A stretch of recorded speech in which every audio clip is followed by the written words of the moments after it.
You don't have a wildlife issue, you have a hole in your house. Let's safely get the animals out and then address the hole. Although I've been producing from home for over a year now, today my story takes place at my home because this 4-family South City flat is also home to a bat colony. This might sound a little spooky, but bats are actually nocturnal superheroes, zipping about and eating thousands of mosquitoes a night. They're also important pollinators and seed spreaders. But this doesn't mean property owners want them using their attics as a bat cave. Properties for us are homes and businesses, but for wildlife, it's a resource. Garry Guinn trained in wildlife control services with the Humane Society of the United States, brought what he learned to Missouri, and founded Humane Wildlife Solutions. Humane not only means, to cause as little stress or harm as possible, but it's also pragmatic. We specialize in eviction and exclusion of various species and prevention. To address the bats bunking down in my building's attic, the crew brought in 40-foot ladders and fearlessly worked at the tip top of them, sealing up all of the little holes and installing a bat cone at the main point of entry.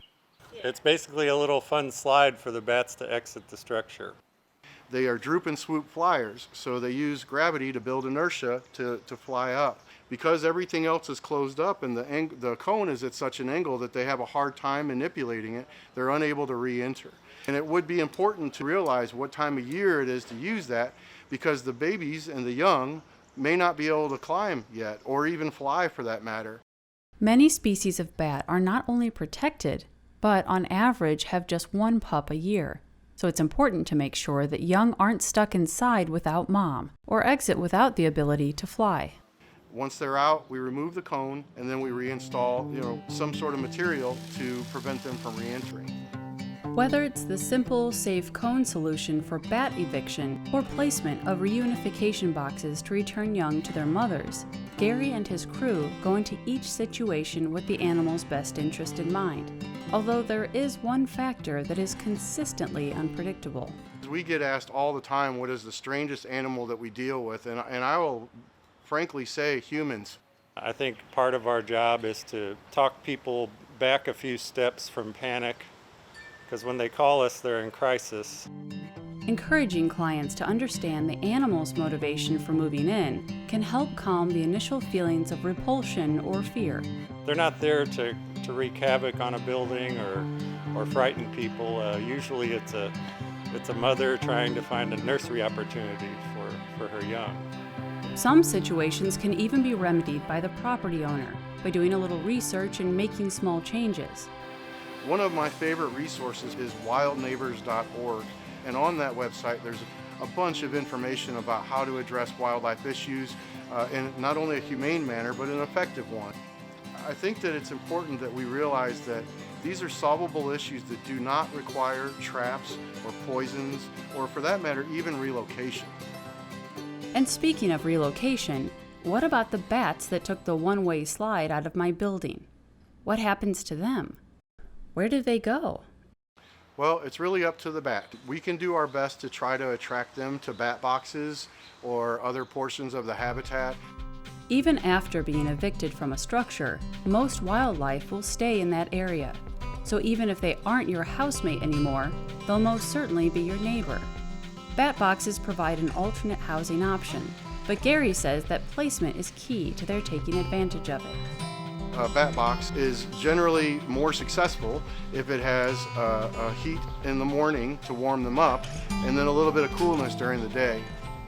Like 50 to 75 bats in a small bat box. The larger bat box might get upwards of 100 to 150 bats. Even the large brown bat, which is a common species in Missouri, is still a very tiny creature. And when they're in the box, they actually like to snuggle, especially in the colder months.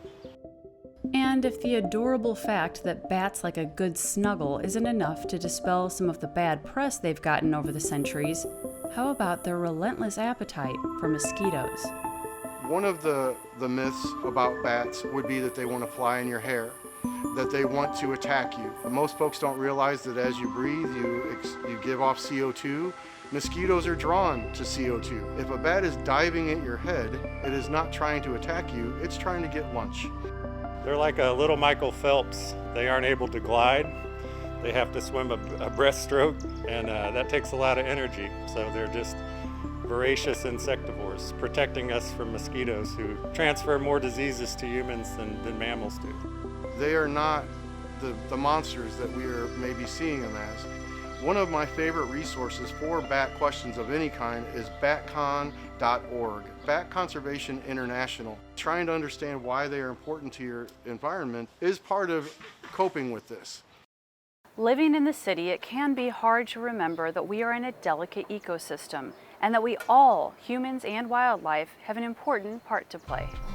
You would think a raccoon is a problem or a squirrel is a problem, but they're actually effective and essential parts of our ecosystem.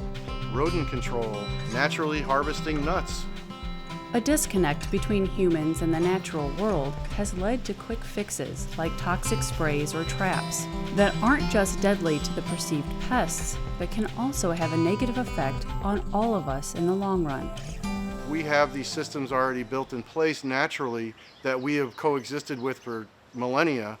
Then to change it over the last few decades and noticing higher incidences of our own health issues, you have to wonder if there's a corollary or a tangent there. We are just a piece of the puzzle, not the whole thing. So the kind of work that Garry and his crew and others like them all over the country do is about something much bigger than simply being nice to wild animals. It's about understanding and maintaining a natural balance that we all can thrive in. For Living St. Louis, I'm Vaninger.